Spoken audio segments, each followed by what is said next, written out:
आज की वीडियो में मैं आपको बताने जा रहा हूं कि जब आप पूजा करते हैं तो आपको झटके क्यों लगते हैं।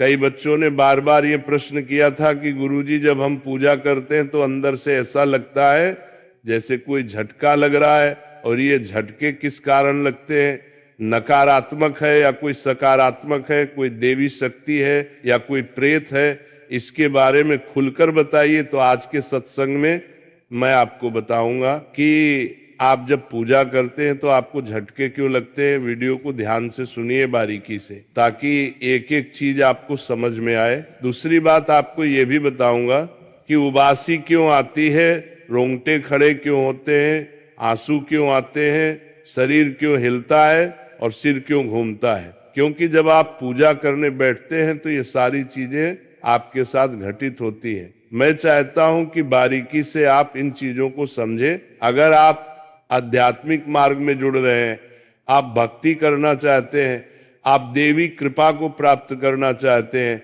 आप देवताओं को जो है आकर्षित करना चाहते हैं, अनुभव करना चाहते हैं, तो आपको इन चीजों के बारे में पता होना बहुत जरूरी है। कई बार पॉजिटिव शक्ति के चक्कर में कोई नेगेटिव जो ऊर्जा है वह आपके पास आ जाती है और आपका बुरा होता है। घर परिवार में झगड़े लड़ाई झगड़े बढ़ जाते हैं, दिक्कत बढ़ जाती है। ठीक है, तो आपको ये पता होना चाहिए कि आपके पास जो शक्ति आई है वह कोई नेगेटिव शक्ति तो नहीं है या कोई ऐसी शक्ति तो नहीं है वो किसी प्रकार से आपको नुकसान पहुंचाने की कोशिश कर रही है। तो वीडियो को ध्यान से सुनिए। दूसरी बात कि आप एक काम करना बिल्कुल जरूर शुरू कीजिए। रोजाना छत के ऊपर एक जो मिट्टी का बर्तन होता है उसमें पानी रखना शुरू कीजिए, पशुओं के लिए, पक्षियों के लिए, ताकि वह लोग पानी पी सके। पक्षियों के लिए, क्योंकि ये जिम्मेदारी हमारी है।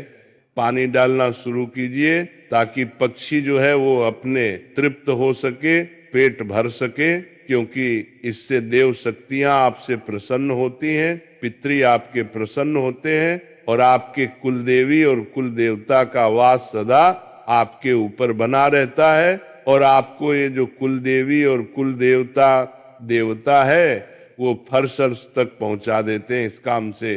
तो चलिए शुरू करते हैं।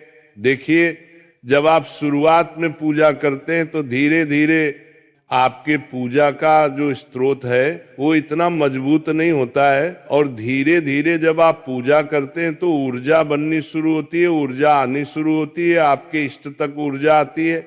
जिस तरीके से बारिश जब होती है तो बारिश की बूंदें आपके ऊपर गिरती है, और धीरे धीरे 1 2 बूंद, 4 बूंद, 5 बूंद गिरते गिरते गिरते आपको वो बूंदें पूरी तरीके से भिगो देती हैं।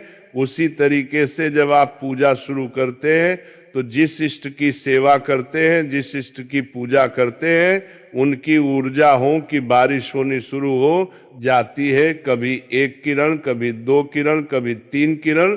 तो इस प्रकार से आपको ऊर्जा धीरे धीरे प्राप्त होती है और आपका शरीर उस ऊर्जा में भीगता चला जाता है, भीगता चला जाता है, आपकी आत्मा तक वो ऊर्जा पहुंच जाती है।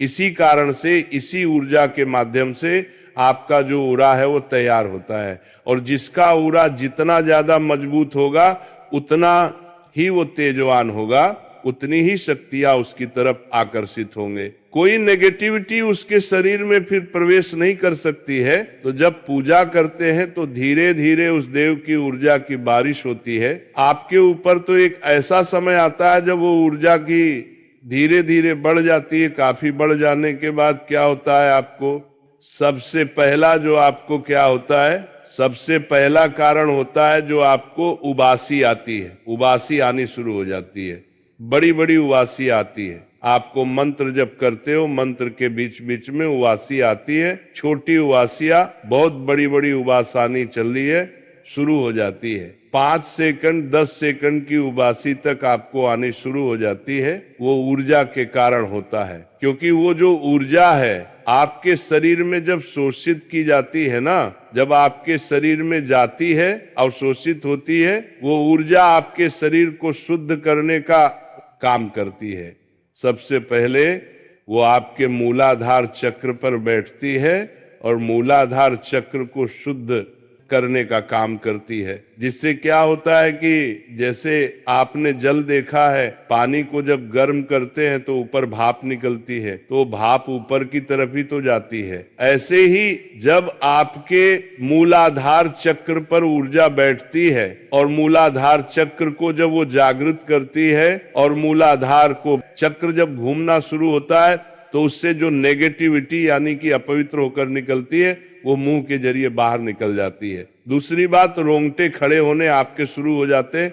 जो रोंगटे हैं आपके वो खड़े होने शुरू हो जाते हैं। ये आपके इष्ट की कृपा का ही एक कारण होता है। कई बार आप जागरण में जाते हैं, किसी पूजा में जाते हैं, किसी मंदिर में जाते हैं, या फिर कभी आप भगवान की बात, अपने इष्ट की बात करते हैं, उनकी चालीसा या उनका कोई पाठ सुनते हैं, मंत्र सुनते हैं, तो भी आपके साथ ऐसा होता है। क्योंकि जब आप वो सुनते हैं तो उस मंत्र की जो ऊर्जा है ना, वो कनेक्ट होती है, वो जुड़ जाती है आपके अंदर की जो ऊर्जा से, इसलिए आपके साथ ऐसा होता है। ठीक है, अब बात करते हैं जो झटका लगता है वो क्यों लगता है। आपको झटका इसीलिए लगता है कि जब आप पूजा पाठ शुरू करते हैं तो जो नीचे की जो ऊर्जा होती है, जो मूलाधार चक्र पे जो ऊर्जा होती है, वो ऊर्जा एकदम ऊपर की तरफ जो है वो जोर लगाती है।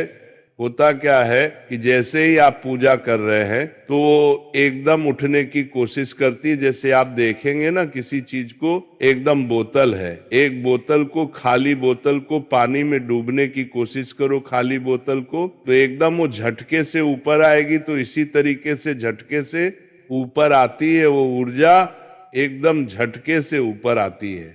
ठीक है, तो इसी कारण आपको झटके लगते हैं। मंत्र जप करते हैं तो आपको अजीब सा झटके महसूस होते हैं, इसी कारण होते हैं। साथ ही आपके ऊपर जब आपके इष्ट की कृपा होती है तो आंखों में आंसू आते हैं, आपके बहुत ज्यादा आंसू आते हैं, देख देख कर रोना आता है आपको। ठीक है, भाव इतना जग जाता है कि आप अपने आप को खो बैठते हैं, आप सिर्फ मंत्र मुग्ध हो जाते हैं, आप अपने इष्ट को ही देखना पसंद करते हैं और उन्हीं को देखते रहते हैं। तो ये सब पॉजिटिव ही साइन है, सकारात्मक ही साइन है, ये पूरा ठीक है। साथ ही शरीर आपका हिलना शुरू हो जाता है। कई लोगों का शरीर जो है वो आगे पीछे हिलता है, कई लोगों का शरीर गोल गोल हिलता है। ठीक है, तो कई लोगों के शरीर में क्या होता है, किसी का हाथ जो है वो फड़फड़ा आता है, किसी की आंख फड़फड़ आती है, किसी का एक पैर जो है वो हिलता रहता है, किसी का एक कंधा हिलता रहता है। तो ये सब एक सकारात्मक ऊर्जा का कारण होता है, क्योंकि जो शक्ति आपके ऊपर आई है, आपके शरीर में जिस शक्ति ने प्रवेश किया है, वो शक्ति एक स्थान चुनती है, अपना उस स्थान पर जाकर वो बैठती है, और जिस स्थान पर वो जाकर बैठती है तो उस स्थान पर जो है ना वो झनकार होती है, स्पंदन होता है, वो चीजें, वो शक्ति हिलती है। ये कई लोगों का आपने देखा होगा, जब उनके ऊपर सवारी आती है तो उनका कोई एक हाथ हिलता है, कोई एक पैर हिलता है, कई बार सिर, सिर्फ गर्दन घूमती रहती है, कई लोगों का कंधा हिलता है।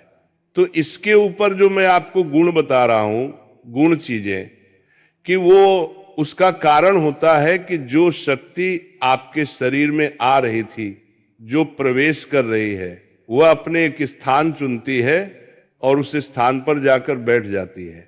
तो जब इसी कारण से ऐसा होता है, ठीक है, और सिर जो घूमता है, वो सिर जो घूमता है, तो अगर सिर घूमेगा, सिर पर वो बैठेगी तो आगे चक्र पर जाकर बैठती है।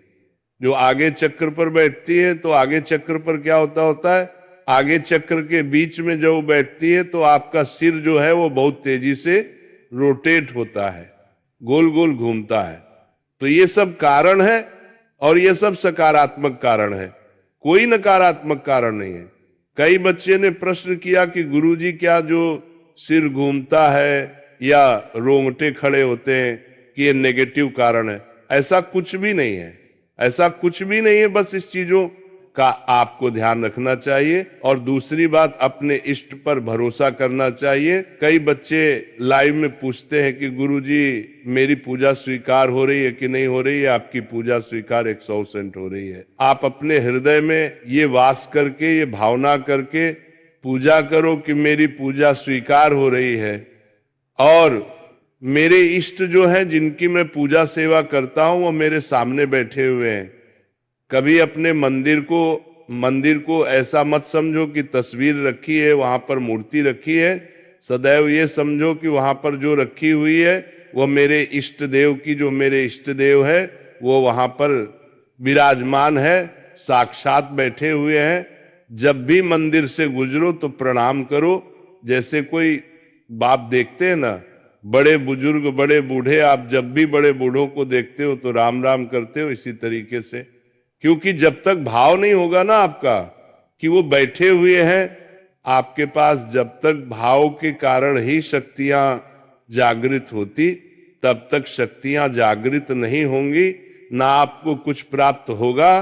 तो चलिए थोड़ा सा नाम जाप करेंगे।